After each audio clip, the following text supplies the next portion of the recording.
This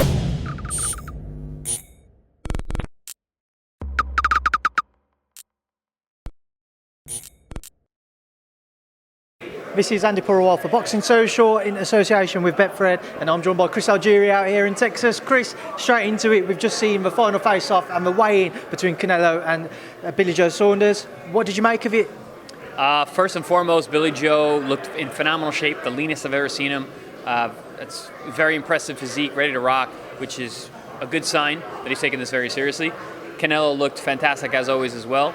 I did expect a little more fireworks between the two. I thought that Billy Joe would have made some kind of spectacle of it, especially because of the way he's been acting all week. But not a whole lot really to speak of in that sense. But they both look in tremendous condition, and we should expect a great fight.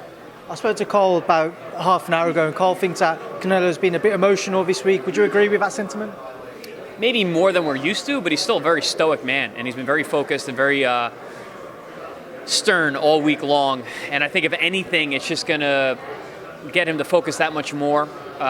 Maybe put a little more oomph on some of those shots. But I don't see him as an emotional fighter at this stage of his career, so I don't think it's going to affect him negatively. What have you made of the antics this week between Billy Joe Saunders' teams and Canelo's team? What have you made of it? I mean, I think that's just how Billy Joe and his people are. You know, if they were playing billiards, they would act the same way. So I think that's just more of his personal makeup and the guys that he has around him than any kind of indicative thought of you know, what their tactics are. I think that's always the tactic. Just again, touching on something else, the ring has been a big talking point this week. Settled on 22 feet, originally 18, I believe. Eddie Hearn said to me that in the last two fights for Billy, he's fought in 18-foot rings. Why do you think he was so insistent on a 22-foot ring this time around? God knows, I think it was all bullshit. Because the fight was going to happen no matter what. He wasn't going to walk away from the opportunity, wasn't going to walk away from the money. Yeah, I mean, rings vary in size, and I know a lot of people at home don't understand that, but you know, it was 2 feet. And hey, listen, on general principle, it matters on GP, but you know, it is what it is. The fight was always going to happen. It was kind of just, you know, running around in circles. What do you expect from tomorrow night then, Chris? How would you break it down pre-fight? I think it depends. You know, it depends on what Billy Joe brings to the table, because we know he can box beautifully. We know he has a great jab. We know he's a southpaw. We know Canelo's had trouble with southpaws in the past, but Canelo of the past is not the same Canelo as today. So I think that the more aggressive Saunders is, the better he'll do, but also the better chance of him taking damage and possibly getting hurt or knocked out as the fight goes on. Or he can stink it out and make the decision, in which case I don't think he wins that either. So for me, I see Canelo fighting the way he's been, being consistent. Early on, it's going to be a tough fight, nip and tuck, and then I see Canelo taking it pretty dominantly towards the end of the fight.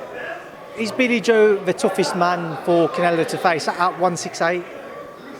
At 168, no, Benavidez. Yeah, I think Benavidez is probably the tougher of the super middleweights. What would you make of a fight between Canelo and David Benavidez then, if that one was to happen at some point? It's early to tell still, because Benavidez has not had those big exposure fights yet. He hasn't fought the same anywhere near the caliber. But just stylistically, he's a tough fight for anyone. I would love to see that fight. I'd love to see how Canelo's team would devise a plan, because that's what they do that excellently, and he executes very well. So curious to see how that fight would turn out. Chris, 70,000 fans in attendance tomorrow night. How great will that be? And you saw my smile right away. As soon as you said, I am excited. You know, this in the post-pandemic era, you know, boxing is back. We had a little taste of it today, a few thousand in attendance, all of them booing for Billy Joe. Tomorrow night, you imagine it'll only be even more so. Do you think that'll affect him at all? No, he's the heel. This is what he thrives on. If anything, I think it'll build him up. I'm more worried about him being a British fighter coming here and fighting on American soil, because the Brits usually have trouble coming here. You know, more often than not, it's an issue. We saw Callum Smith, who I thought was going to be a very tough test for Canelo, did nothing. So curious to see how he deals with that. He may be a little different than the others, but yeah, I don't think the crowd's going to affect Billy Joe in a negative way. Just a couple of other quick things. Firstly, with yourself, last time we spoke, you said you still wanted to get back into the ring. Any update? Yeah, Triller this summer.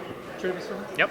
In a real fight, not a YouTuber, not an MMA guy fighting a real fight. Yeah. Have you got an opponent lined up yet? No, that and the date are kind of shifting around, but we have a couple names in mind, and they're being discussed, and we just got to figure out who gets it. Well, it's very early stages, but Triller certainly seem to be making an impact in the sport. What would you make of their first impressions?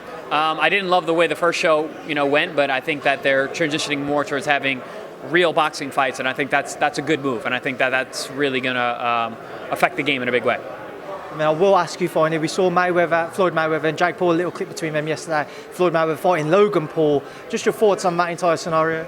Man, you don't touch a man's hat. That's as old as time. So, very disrespectful from Jake Paul, and his big brother may have to pay for that one. All right, Chris, I look forward to seeing you back in the ring if I don't catch you before then. Enjoy tomorrow night, and thank you for speaking to Boxing Social. Thank you.